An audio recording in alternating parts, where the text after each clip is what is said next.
just a reminder that everything is a transition. Everything in your life is a transitional process. And in this present moment where you currently are, while you're listening to me, this too in itself is a transition.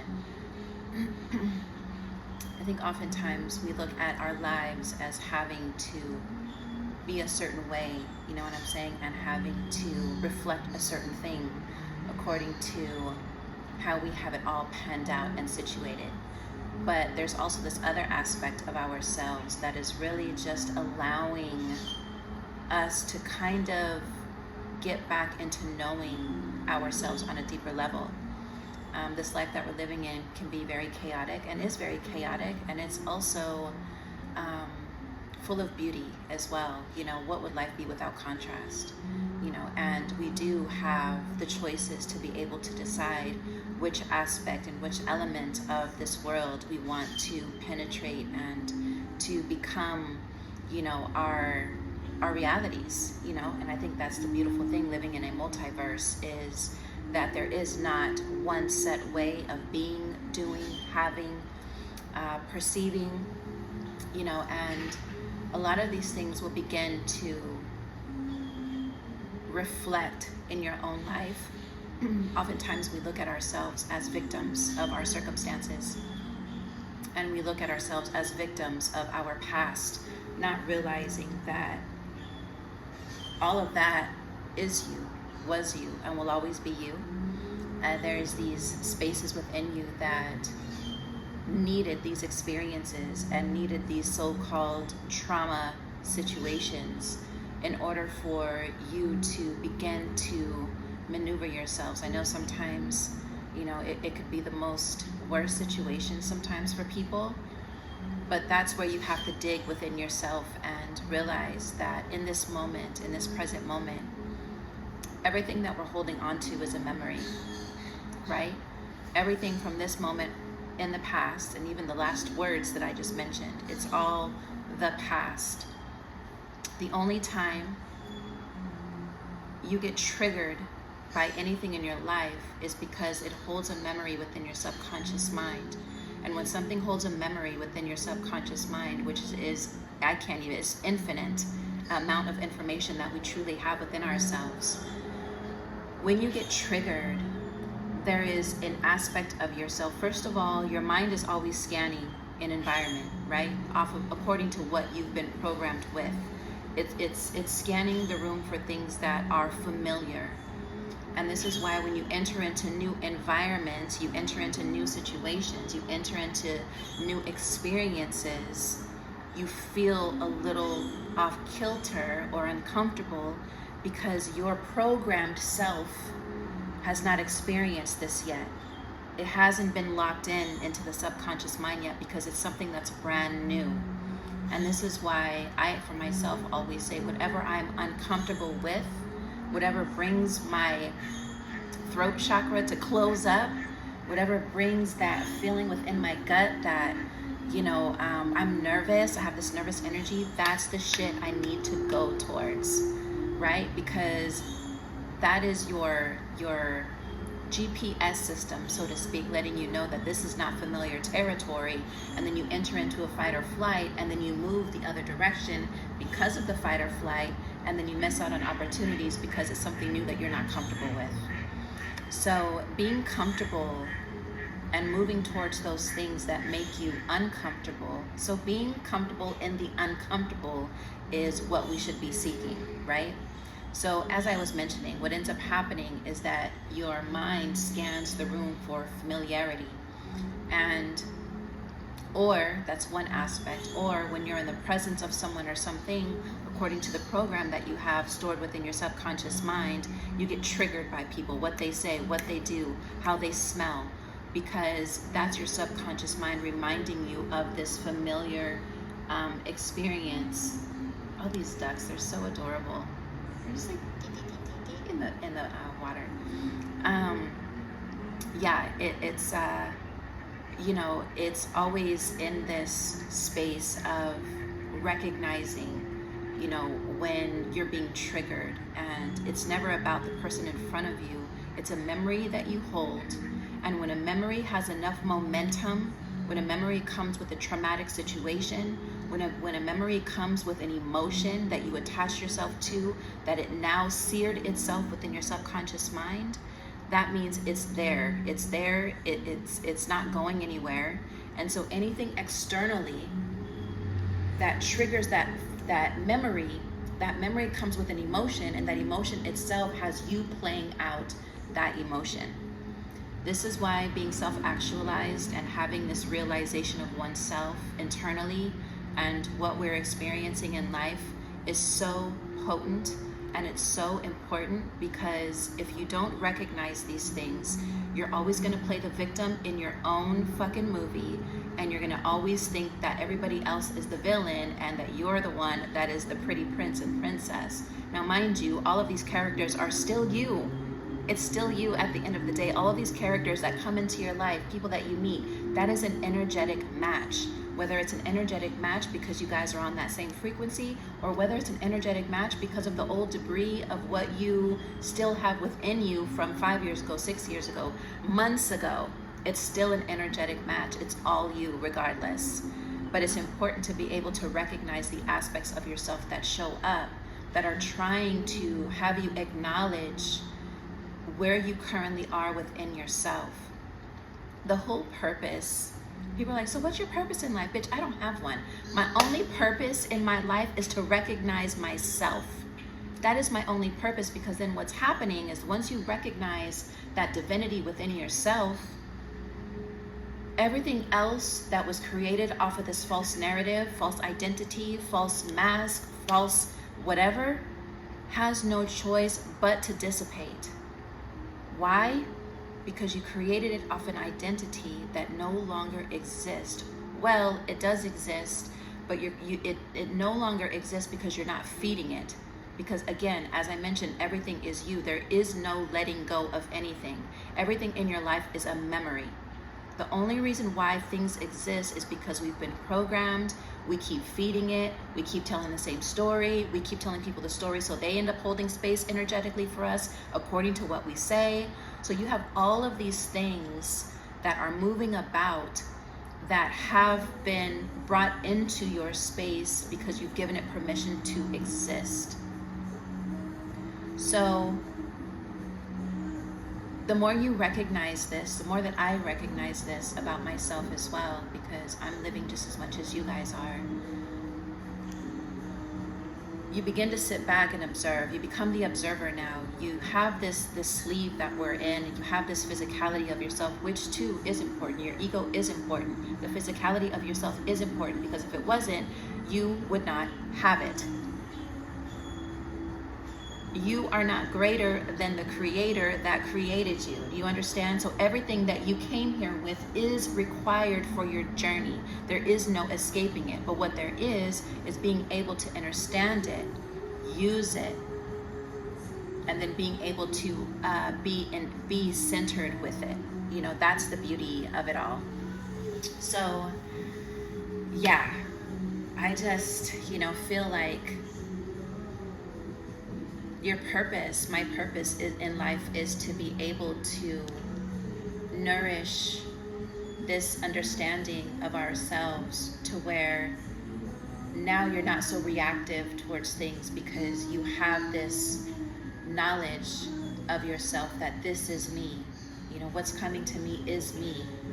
And so you recognize it, and then you begin to chisel the next thing that you're creating for yourself. You chisel it because you look at it and you be like, okay, I see you for what it is.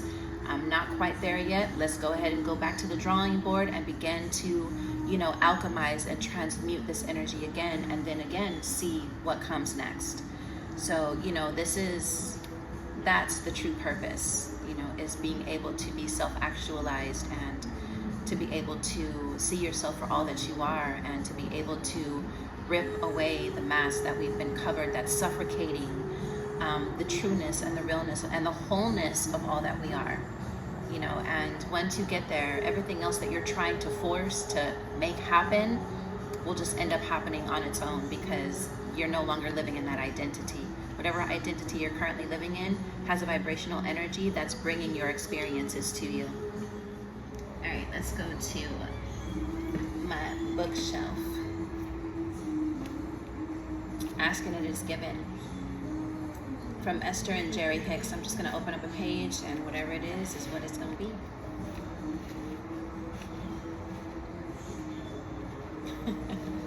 I'm telling you guys, watch when I read this. It's exactly what I was just saying. Without even realizing what they are doing, they are holding themselves vibrationally apart from their own desires. So in time, they come to believe that this sluggish, unfulfilled feeling of not getting what they want is really what desire feels like. There has been some who have said to us, I've been taught that it's not appropriate for me to have any desires. I've been taught that the state of desire will help me from being the spiritual being that I am supposed to be, and that my state of happiness depends upon my ability to release all desires. But it is not your state of happiness, or the state of spiritual or desire. We are not here to guide you towards or away from any desire. It is our work to help you understand that you are the creator of your own experience, and that your desires will naturally be born from your experience in this environment, in this body. It is our desire to assist you in coming into perfect alignment with Source, so that you can then achieve the creation of your desires. We understand that some would suggest that if you would release your desire, you would feel better, because the negative emotion that you are feeling is due to the vibrational differences between your current vibration and the vibration of your desire. But releasing your desire is the hard way to go about bringing yourself into alignment, because the entire universe is poised to help you give birth to yet another new desire. So, a much easier way to come into alignment with your Source and therefore feel better is to work on releasing your resistance.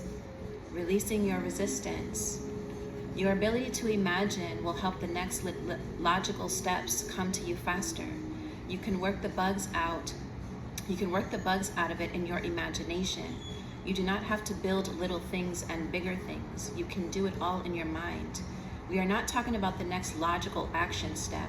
We are talking about using your imagination until your big dream feels so familiar that the manifestation is the next logical step. And then it just gives you examples.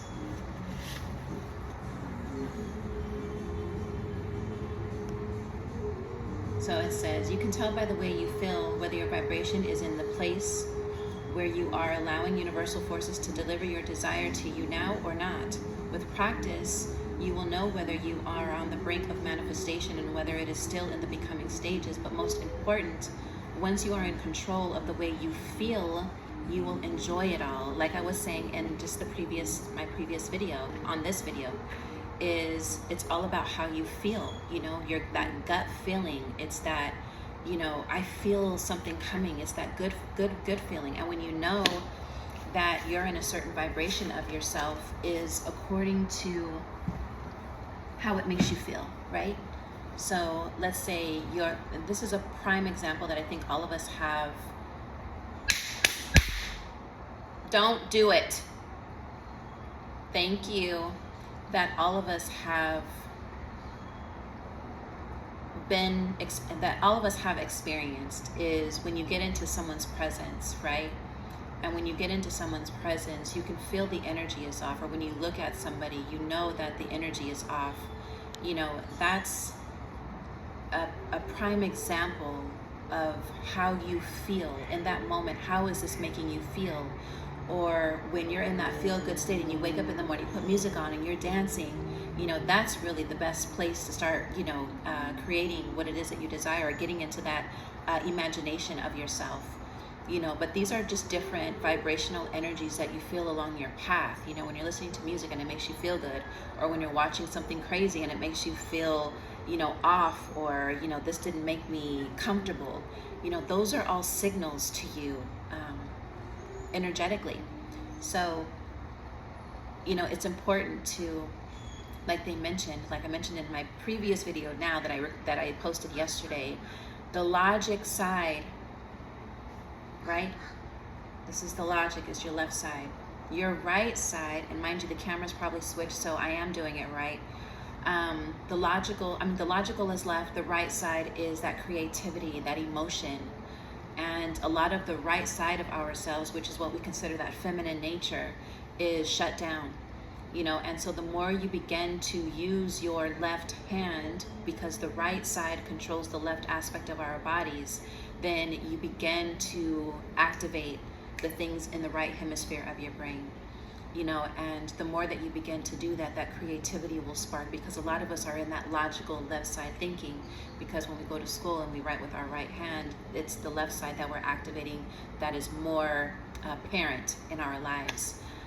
So yeah, those are things to just kind of watch out for, and just always keep these things in awareness of yourself. And so yeah, y'all, I just wanted to share that this morning. I always like to spend some time with you guys before I head in. And again, me looking at you in this video is a reflection of myself. And as I speak to you, I'm speaking to myself before I start my day. So let's also pick a quick card. What do I want to use today?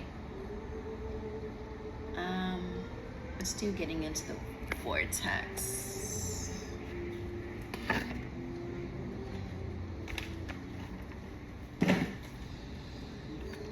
That's the energetic card for today.